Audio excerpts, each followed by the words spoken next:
मधुबन के बाबा, मधुबन के बाबा मुरली वाले, आपका क्या कहना,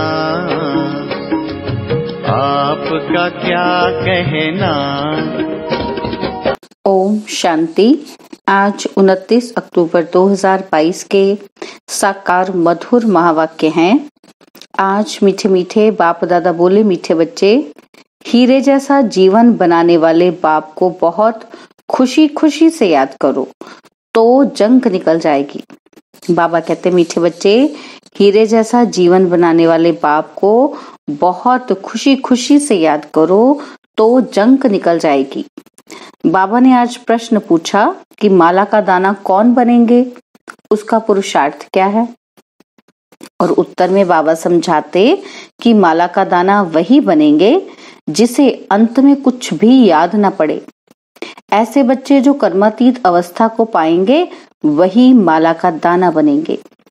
कोई बहुत धनवान है, अनेक कारखाने आदि हैं, तो वह सब भूल ना पड़े, किसी में भी ममत्व ना रहे, मेरा मेरा ना हो, बस यह भाई यानी कि आत्मा है, यही रूहानी कनेक्शन है और कोई कनेक्शन नहीं। ऐसे रूहानी कनेक्शन रखने वाले, सब कुछ भूलने वाले बच्चे ही माला में आ सकते हैं। ओम शांति।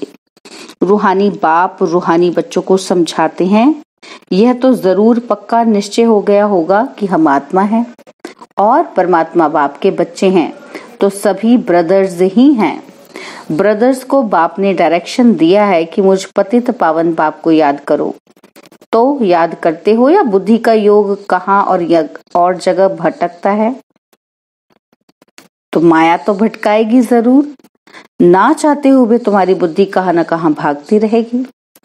बच्चों के अंदर चलना चाहिए कि बाबा ने हमको सृष्टि चक्र का ज्ञान दिया है, 84 जन्मों की कहानी पढ़ाई है, यह 84 का चक्र पूरा हुआ है।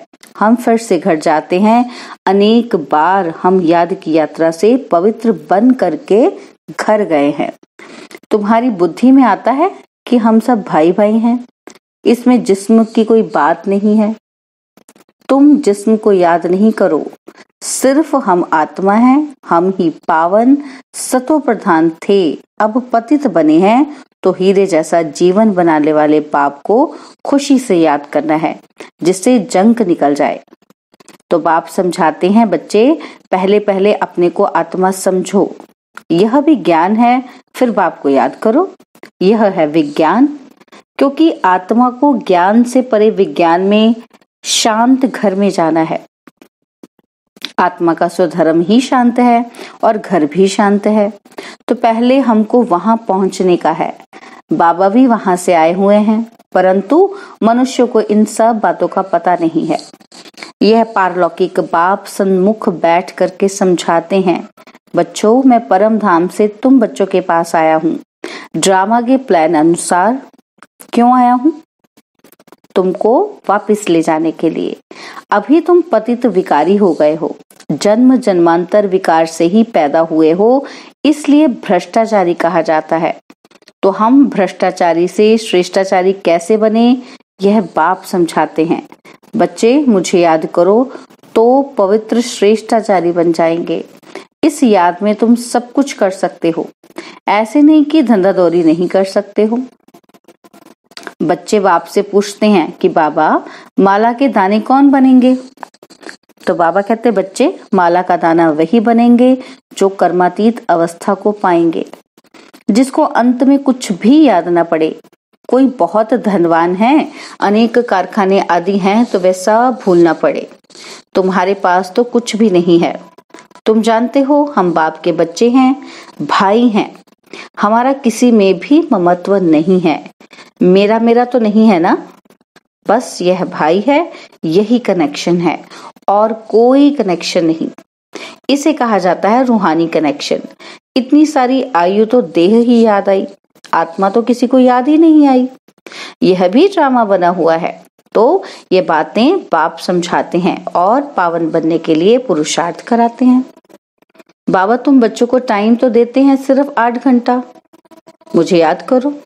वह है हद की सर्विस और यह है सारे वर्ल्ड की सर्विस। जरूर खाएंगे, पिएंगे, सोएंगे, घूमेंगे, सारा दिन तो कोई भी याद भी नहीं कर सकते। तो तुम बरोबर अभी बेहद की सर्विस करते हो। जैसे बाप विचार सागर मंथन करते हैं, ऐसे तुम बच्चों को भी मंथन करना सिखलाते हैं। करण करावनहार है ना, तो तुमको करके ही सिखलाते हैं। पुरुषार्थ करते करते तुम्हारी विजयी माला बन जाएगी। सत्युग त्रेता में भी जो आते हैं वह विजयी होते हैं। फिर सब एक्टर्स इस नाटक में पार्ट बजाने के लिए नंबरवार आते हैं। सब इकट्ठे तो नहीं आएंगे। तुम सभी एक्टर्स के रहने का स्थान ब्रह्मलोक है, वहां से यहाँ आकर के शरीर लेते हो। ये सब बातें बहुत सहज हैं, जो तुम बच्चों को ही याद रहती हैं। तुम्हारा घर स्वीट होम, साइलेंस होम है। दूसरा कोई भी अपने घर को नहीं जानता है। वह तो कह देते हैं कि हम लीन हो जाएंगे। जैसे सागर से बुदबुदा निकलता है फिर उसी में समा जाता है, ऐसे हम भी उस ब्रह्म में लीन हो जाते हैं। फिर कह देते हैं कि जहाँ देखो वहां ब्रह्म ही ब्रह्म है। वो ब्रह्म को ही ईश्वर समझते हैं, इसलिए तुम्हारी बातें उनकी बुद्धि में बैठती ही नहीं है।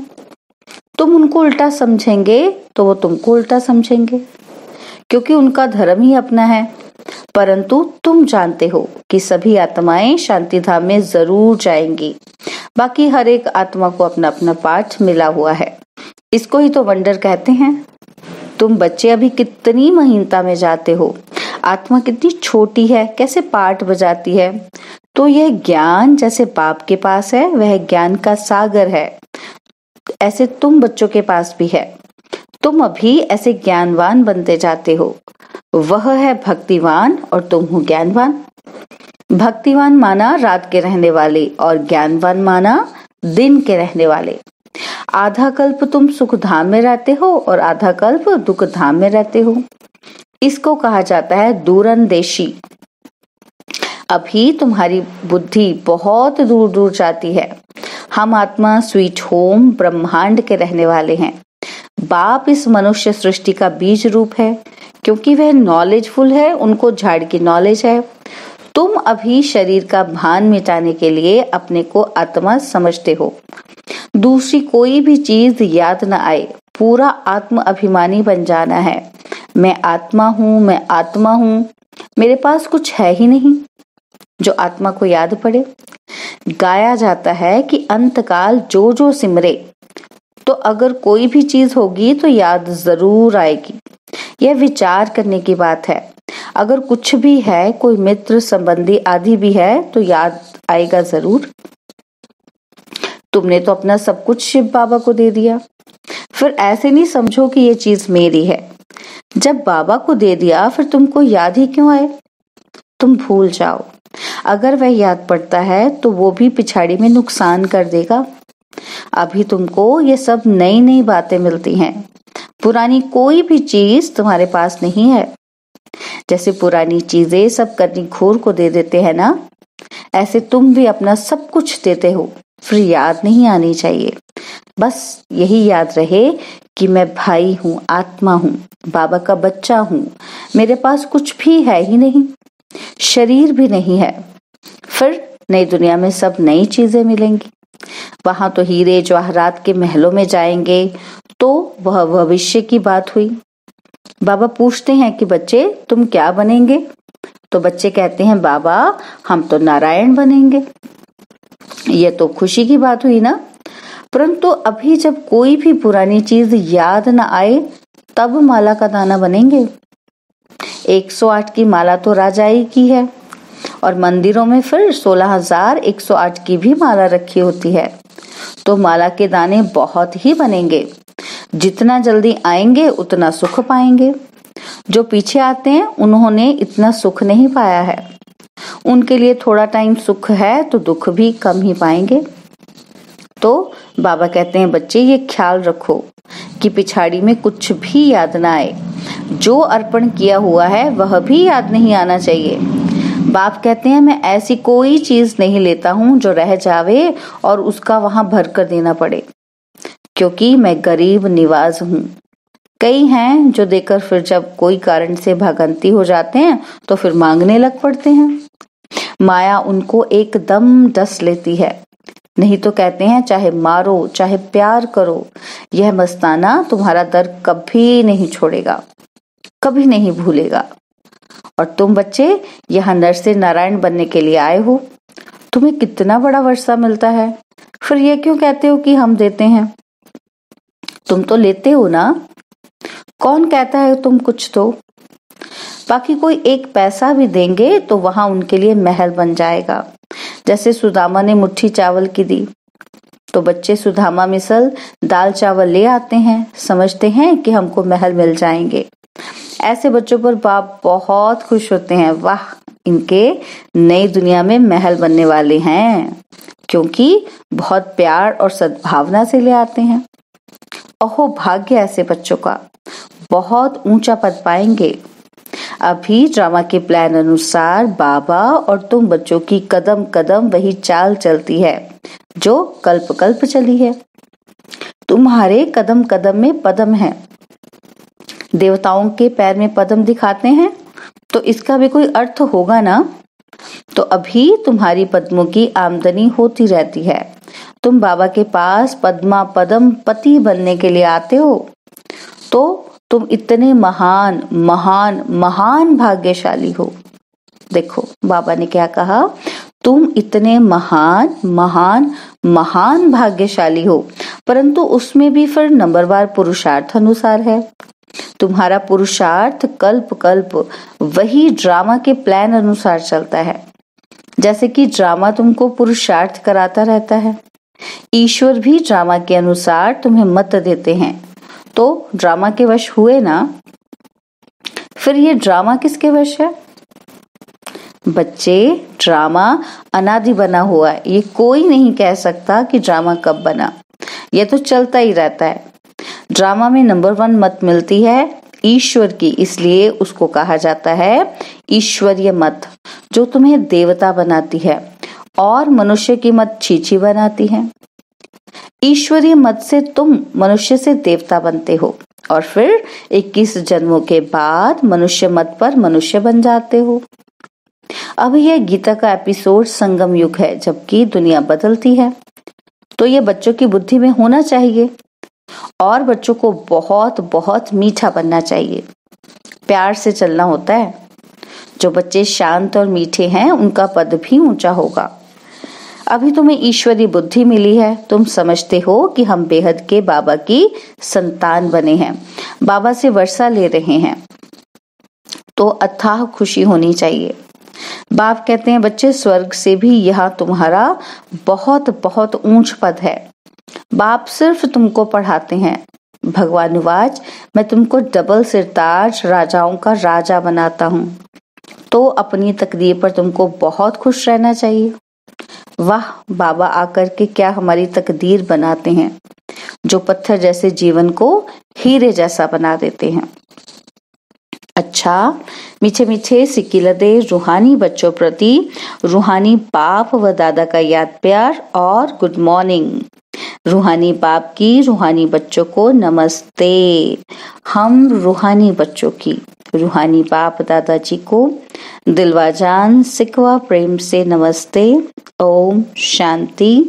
प्यारे बाबा, मीठे बाबा, मेरे बाबा, शुक्रिया बाबा, शुक्रिया बाबा, शुक्रिया बाबा। धारणा के लिए मुख्य सार है। पहला पॉइंट है, ऊंच पद पाने के लिए बहुत बहुत शांत चित्त रहना है, मीठा बनना है, सबके साथ प्यार से चलना है। और सेकंड पॉइंट है, जो कुछ बाबा को अर्पण कर दिया उसे भूल जाना है, उसकी याद भी ना आए, कभी यह संकल्प भी ना आए कि हम बाबा को देते हैं।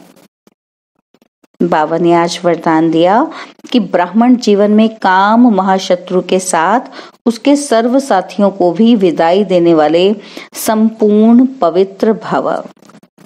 ब्राह्मण जीवन में काम महाशत्रु के साथ उसके सर्व साथियों को भी विदाई देने वाले संपूर्ण पवित्र भव। ब्राह्मण जीवन में जैसे काम महाशत्रु को जीतने के लिए विशेष अटेंशन रखते हो, ऐसे उसके सभी साथियों को भी विदाई दो। कई बच्चे क्रोध महाभूत को तो भगाते हैं, लेकिन क्रोध के बाल बच्चों से थोड़ी प्रीत रखते हैं। जैसे छोटे बच्चे अच्छे लगते हैं, तो ऐसे ही इस क्रोध के भी छोटे बच्चे कभी कभी प्यारे लगते हैं। लेकिन संपूर्ण पवित्र तब कहेंगे जब कोई भी विकार का अंश न रहे। ऐसा पक्का व्रत लो, तब कहेंगे सच्चे ब्राह्मण। स्लोगन है, संगम युग की मौज का अनुभव करना है तो माया की अधीनता से स्वतंत्र रहो। संगम युग की मौज का अनुभव करना है तो माया की अधीनता से स्वतंत्र रहो। ओम शांति। और अब यह एक बहुत अच्छी वीडियो भी जरूर देखें।